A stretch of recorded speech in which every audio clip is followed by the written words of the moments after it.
Hello everyone, this is Robert from Book of Mormon Editions, where we discuss printings, publications, and various editions of the Book of Mormon.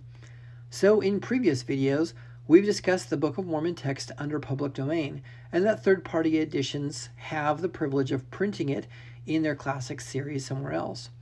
This next edition that we'll review today almost seems to be an example of a poorly put together third-party edition.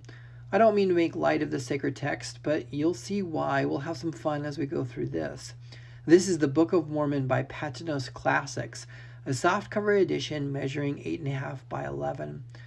The cover has a picture of the San Diego, California LDS Temple, with the author listed as Joseph Smith on the front.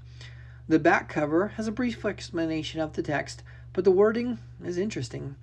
The top line states, quote, "This is an unabridged edition of the holy text of Mormonism, as transcribed by the founder of the Mormon Church, Joseph Smith."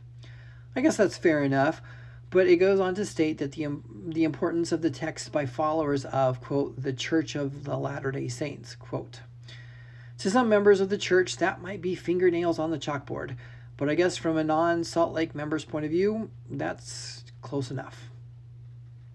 The inside title page has a credit to Joseph Smith and, oh, there it is, the proper name for the Church of Jesus Christ of Latter-day Saints. The copyright page just lists the publisher with no printing date and a label that the original Book of Mormon was from 1830.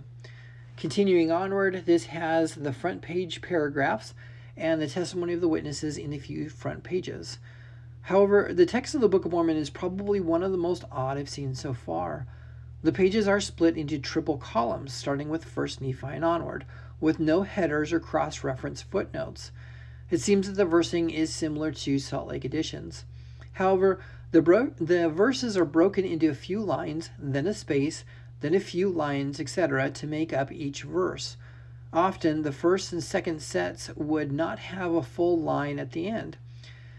It seems that there are hard returns in the text, and the wraparounds just don't work right. It reminds me of when someone copies the text from somewhere else and pastes it into a new document. However, the line breaks from the original source, becomes hard returns in the copied text. This interrupted style verse formatting continues onward like this for most of the book. However, in the back of the book, Moroni chapter 8, the lines miraculously come together to form full verse blocks. Well, most of the time. It seems that there's still hard returns that just can't seem to make a uniform verse formatting. If this edition came from an older source text, I can't seem to find the original, as the line breaks just don't match the hard returns in the text. Also, going through some specific references show that the source text is the 1981 Salt Lake edition. Strange that these hard returns just don't match anything I've found so far. The text ends on page 490 with no index or reference material. So I know that any Book of Mormon is better than no Book of Mormon at all. However, it seems that sometimes the format and page layout can be a distraction that detracts from the content. I don't mean to make light of this layout, but it just seems curious that an editor of modern times wouldn't catch an odd layout throughout the whole book.